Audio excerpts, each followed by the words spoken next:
Hello everybody, this is Mark Werber, the Director of Association Management Software. Welcome to today's webinar. I'm joined by Diane Clem and Frank Rittersdorf, our AMS support representatives. Hello. Hi everyone. We have a great topic for you today. It's Events Part 2. This is a continuation of our topic on events that we started last month. Today we're going to focus on registrations and reporting options. As always, we're coming to you live from our multimedia studios here in Simi Valley, California. It takes a village to pull off these webinars, so I'd like to introduce from left to right Sabrina Steffen, our marketing coordinator, Mark Boatman, who turns the knobs behind the scenes. That's me right there in the middle, followed by Diane and Frank, your excellent trainers. And as always, our webinar will be presented in the latest and greatest version of Magic, which is currently 10.1.04. Most of you already know there have been important changes made in Magic to include CDB communication for membership, education, and financial. So please, if you have not been upgraded, give us a call for your upgrade. Last month we covered Events Part 1. This month we're going to take a look at Events Part 2. First we're going to give you a brief review of what we covered last month so you're all up to speed. Then we're going to cover registrations and cancellations on IMS and also in Magic. We'll take a brief look at reports for you so you can see what's available in the events module. Let's remind everybody the benefits of using the Event Manager. The Event Manager will assist your staff in managing all the details of managing a successful event. Magic's Event Manager will simplify the process of taking reservations or registrations, assigning multiple rates, printing tickets, assigning tables, groups, or seating assignments, inviting guests, and numerous reporting options, all to ensure your social event is successful. Just a side note, if you guys can take a look, those boats are actually extra large pumpkins. I always wondered what people did with those really big pumpkins from their gardens. Now we know. It's a great event. Not as great and out of the box as the kilt-wearing tuna tossing event. That's definitely out of the box. It's creating a whole nother paradigm. Real quick though, let's review what we did last month. And we talked about the Getting Started Wizard, which gives us that step-by-step to get through creating the new event. And that first step is create the charge code, whether it's for the specific event that you're creating or just events in general. When you create the event, you enter in the basic information of that event. We talked about doing the different attendee parameters, as well as the accounting information related to that event, and a number of miscellaneous options. And one of those is the IMS options. Whether you want to have public registration available or even have cancellation available on IMS. Let's take a look at today's content. Diane? Very good. First we're going to take a look at how to register a member for an event on IMS. So Frank is going to give us an idea of what would be the experience from a member's point of view when registering for an event on IMS. Okay, so let's go to the IMS. And here I am an agent, and I'm hanging out, lounging on the couch in my robe, and I'm just being lazy, and I realize I want to go play golf. So what do? I go to my association's website, I log in, and here I am looking at the main menu. I'm going to go to the event calendar, and I'm going to re-log in since we've been waiting for a long time. And there I am. Now I'm back to the main menu. So quick and easy to do that. I'm going to click on the event calendar, and now I take a look at the different events available. Now I notice I have the golf charity event, but also I'm already registered for the awards dinner. So for now, let's go into the golf tournament event, and I can look at the specific details of that event. I notice it's before September 10th, so I'm going to get the $45 member rate. And I notice there's different options for the meal choice. So since I'm hungry, this is a big selling point for me. I'm going to go to the Proceed to Registration, where I can take a look and I can see the address. I can quickly change if I need to. I can change my meal choice. I want to go beef. And I also can add a guest. And I can see that if I add as many guests as I like, but each guest is going to be $50. So I click here, I can put the name of my guest in there, and I can come back to this form. As I scroll down, I have my acknowledgement here that acknowledges that this event is for charity golf and not charity golf and not cutthroat golf. I take a moment and pause because I'm very competitive, but I realize I can take it easy on the other realtors, so I'll go ahead and register for this and add to my cart. Real quick, it gives us a nice confirmation here, make sure I'm registering for the correct event, and I can hit pay by credit card. That's just where I enter my credit card information and get my receipt. For time's sake, we're going to skip this step and empty my cart, and then I'm going to go back to the main menu. Now I notice I was already logged in or registered for the awards, the sales awards. Well, I just feel like I haven't done well enough, so I just don't want to go to this awards. So I'm going to take a look. It's in red, so that means I've already been registered. I can click on it. I look at the details.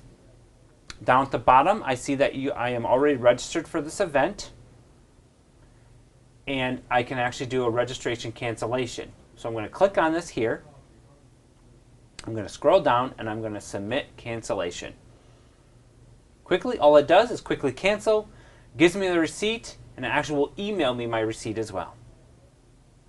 That's how quick and easy an agent can register for an event as well as cancel an event. So let's review. So Frank took us through the process of registering for an event and canceling an event on IMS. It's a very simple, quick, and convenient process for members. And our little fit and trim Teletubbies would like us to remember that also on IMS we can register as a non-member, and we can create a public record, which we have to do before we can register as a non-member. If we are registering for an event that's full, it's important to remember we have to call the association to get on the waiting list. And Frank did cover cancellations. And it's important to note that on IMS, the only time you can cancel registration is if you've actually registered on IMS. So if you register on IMS, you can cancel on IMS. Otherwise, you won't have that opportunity. They'll need to call the association and cancel it in-house. And now we're going to cover how to complete a registration for an event in Magic. So we'll take a look at the association's experience. Okay, so if you remember from last month, we found the events section under Managers, Event, and we went right into the Getting Started. We've already created the charge code and created the event. Now we can create a batch that you can either specifically for this event or just events in general that's going on right now, or you can just use your daily batches, however you want to do the setup. But this is where you would create that batch if you want to create that specific batch for the event. Next, we go into the registration option, where you have a list of the events in the event registration query form. You choose the event you're going to register the member for, which is the golf. I can hit F9, which jumps me down to the registration section of the form. And I want to hit Control E for establish a registration. I quickly will tab, which will prompt me to grab a batch, which I'm going to use our Golf 12 batch. I didn't put a password, so I can get right through. I can zoom in, look for the member.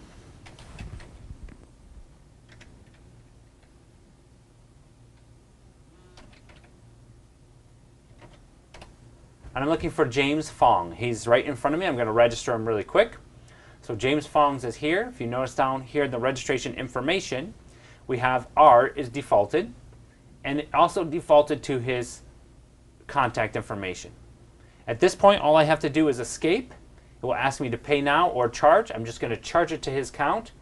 Now, if you have it to where members or certain members or all members cannot authorize the charge, you will get this warning message, but I'm just going to say, yes, I still want to charge it. He's a special case.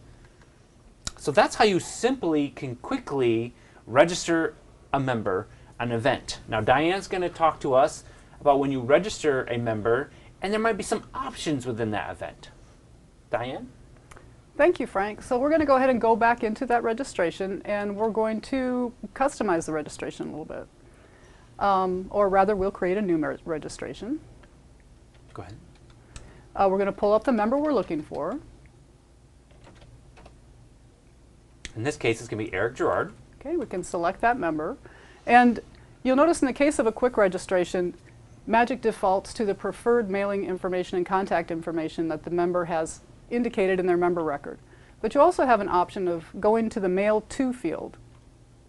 You can zoom into the Mail To field, you can change the preferred address, or you can select Supplemental.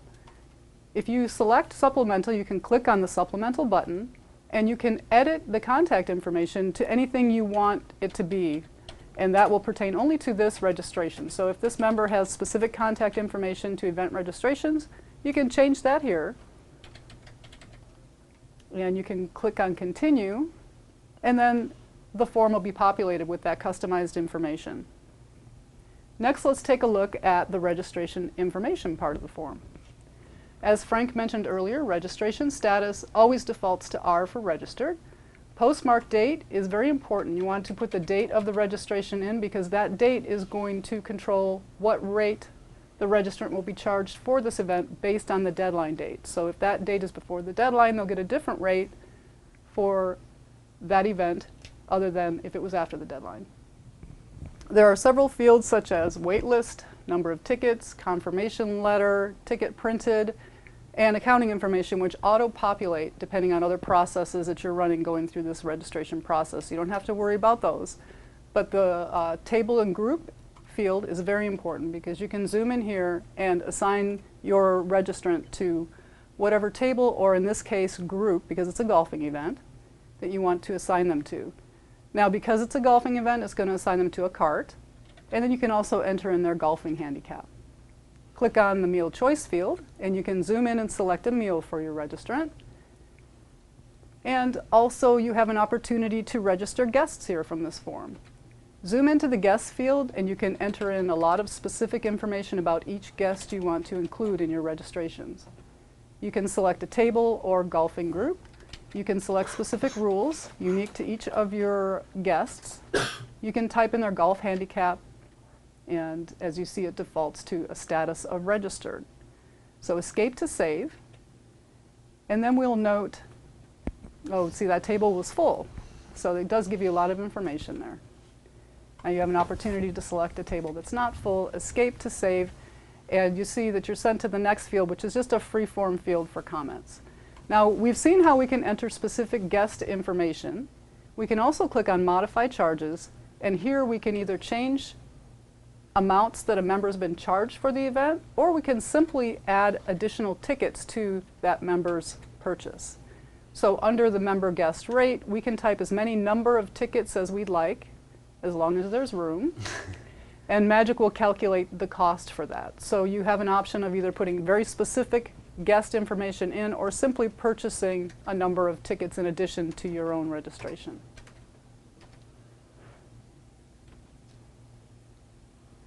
The AR button is simply there so that it's a shortcut to the cash receipts posting form. If you have an existing registration that you're going to make changes to, you can get a shortcut to that cash receipts posting form from the AR button. But since we are creating the event now or the registration now, we're just going to hit escape and have the option to pay now or charge. And we're going to go ahead and just charge for now. And we know he's not authorized. It's another special case. We're going to make exceptions for these special registrants. And now we're going to cover how we're going to register a non-member within Magic. Mark, Okay. you want to take that? Sure. Okay. The event manager also allows you to register non-members. A non-member is actually somebody that is registering for an event that does not exist in your database. To register a non-member, you bypass the member number and start entering the information related to that non-member registrant. Their last name, first name, middle initial and generation. And when you tab past generation, the software is going to present you with some options. Your options are that you can actually add the non-member to the membership database.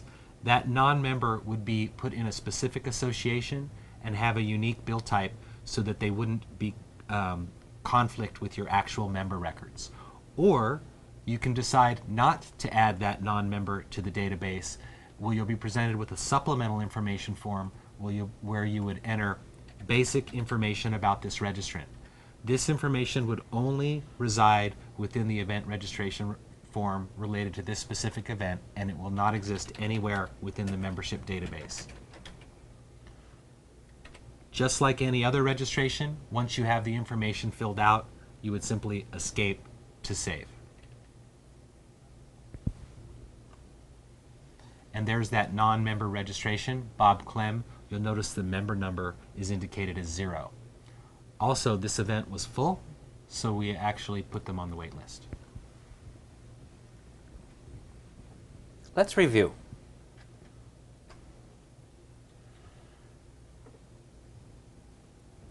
So far we've covered in Magic how to register a member for an event, and also how to register specific guests versus just purchasing additional tickets for the registration. We've registered a non-member. We've created a quick record versus we also discussed with no record at all. We had that option. We took a look at registering from the wait list. Have we looked at that yet? I think Frank is about to cover that for About the us. show. Yeah. Well, let's talk about some cancellations first, because I think our event is full. It is full. It is full. So let's talk about how we are going to cancel. So let's find Fong for us. I don't know if I can say that for a bunch of times in a row. So we're going to find James Fong and go to his registration. And you can see his wife is going to have the baby on the day of the golf tournament, so he cannot make it. So we are going to change the R status in the registration status field to C. And of course, we get a prompt that says, "Are you sure you want to cancel this registration?" We're going to say yes, and it automatically cancels for us. And it will actually create if you have paid, it will actually create a credit invoice on their member record. So now that I have canceled, actually, let's show one more specific how to cancel. What if you want to cancel guests only? So Eric Gerard, we've registered 2 guests. And so now I'm going to go into his registration, and I need to cancel at least one of those guests. So I'm going to go into the guest field. I'm going to zoom in. I'm going to find Sally Davis, and look, here you go. You've got a cancel guest button. It's that easy. Hit cancel guest. Of course, you're going to get that prompt that says, "Are you sure?" Hit yes. Now, when you do that, and the event was full, you're going to get a nice message for you that says, "There is now space for this event. Please register someone from the waiting list." And we do have someone from the waiting list. So let's go ahead, and now we've finished our cancellation for Sally, and we're going to escape out of here and just charge that to the account so we can put a credit invoice on the member record. Now, mind you, remember, it told us there's room now. Let's put whoever's on the waiting list into the event. So we're going to find our member that's on the waiting list. I think we may have registered them. There we go. Bob Clem. No relation to Diane at all. Nope. Let's zoom in. Now we can look. Now this is our non-member, but whether it's a member or non-member, it's the same process. We're going to go to our registration status, change our W to R. We can put our postmark date in here, so that make sure he can get before deadline pricing, because it jumps way up after the deadline. Okay, and we're going to escape. It's going to ask us if we want to pay now or charge. We're going to charge to the account, and we know he's another special case. So that's how you cancel a member only. You can cancel the whole registration, cancel the guest only. We also covered how to register someone from the waiting list. So let's take a look. So now you can see these 3 gentlemen here at the bar are clearly in shock and awe over all the various ways you can register and the different ways you can be specific in your registrations when creating a registration for an event in Magic. We talked about cancellations. So moving on now, we're going to take a look at the reports that are available to you in the event module in Magic. There are a lot of report options to cover. We're going to take a look at the sign-in sheet in particular, but you also have available the registration report, event roster, sponsored items report, and laser tickets. So Frank's going to take us to Magic, and we're going to look at what the sign-in sheets are going to look like for you. So I'm going to find you the managers, events. I want to show you first where all the reports are. You can go to Event and the reports, and these are all the reports that Diana had just mentioned from the PowerPoint. At the top, we have the sign-in sheet, where you have a number of different options. You choose your event.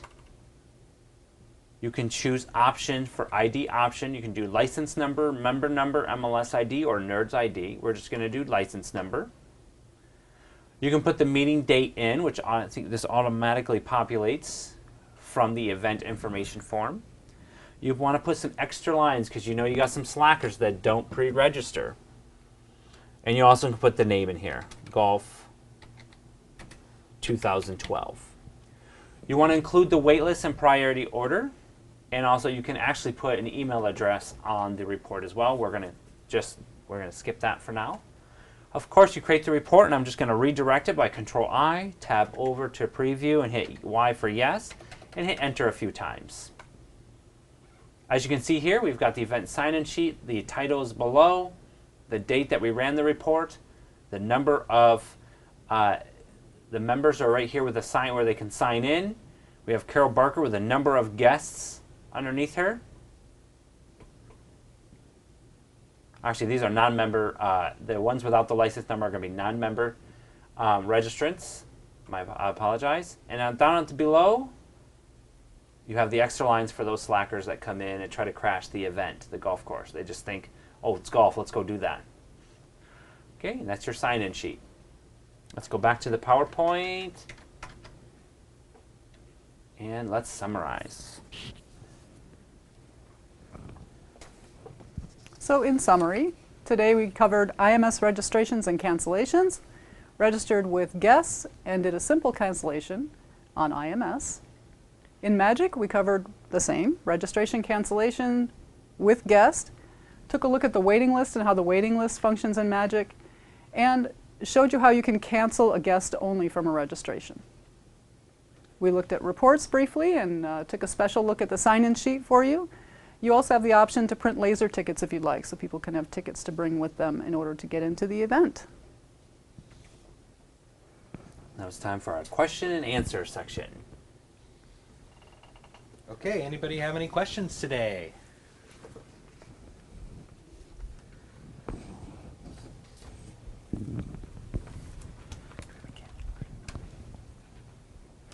Give us a minute while we take a look at our questions.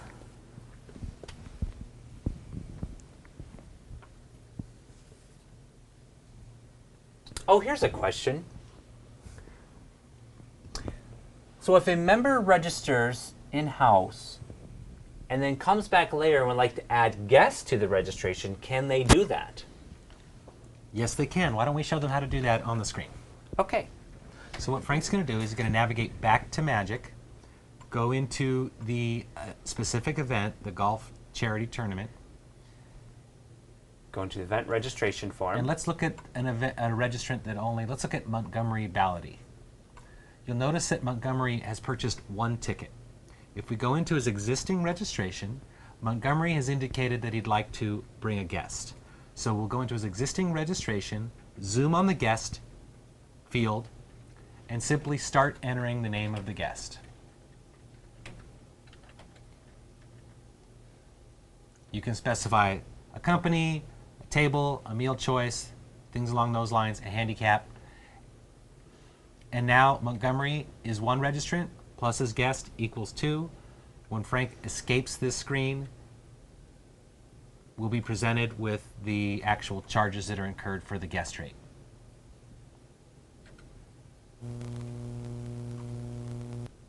And now you'll notice that he has 2 tickets. And one guest. Can we have a hard copy of this presentation? The presentation, following this presentation, what we do is we give it back to Mark Boatman, our multimedia specialist, and he goes through and he formats it for the web. So at the end of every presentation, within a few hours, we normally send out an email to indicate that the video can be watched on the web at any time. As a matter of fact, our entire webinar series is available online for anybody to view at any time. And let's cover that. We do that in a Rapattoni wrap up. What do we have for today's wrap up, Frank? Oh, hey, did you know that Rapattoni is now on Facebook and Twitter? Rapattoni is pleased to announce that we are now live on Facebook. If you get the opportunity, please stop by and check out the latest Rapattoni products, what's going on in our offices, lots of pictures posted there, video links to our product demonstrations, and much, much more. And also check out Rapattoni News on twitter.com @Rapattoni. And this is to address the question that came in about a copy of the presentation. That's right. Thanks, Mark. To view past and also future webinars and to register for upcoming webinars, you can find them at our website at www.rapattoni.com. Click on the word Support, Magic, Webinars and Training Videos, and you'll be presented with a list of past and future webinars that you can register for or review at your leisure. You can go back and look at any one of our webinars over and over again. The nice thing is you can start and stop them anytime you want to if you get interrupted or called away. Also, we do have available Magic resource articles by going to the same website, clicking on Support, Magic, and Magic Resource Articles. And our next Magic webinar will be held on September 26th. We're going to be covering the billing overview. We understand that we're just starting to get into the billing season for most of our associations. So, billing overview, stick to the procedures. We're going to try to kind of show you step by step how the procedures work and how you can follow those right along from the beginning of your process all the way to the end. Very timely topic. That concludes today's presentation. Thank you for participating, and we're looking forward to talking to you next month when we cover the billing procedures. Thank you.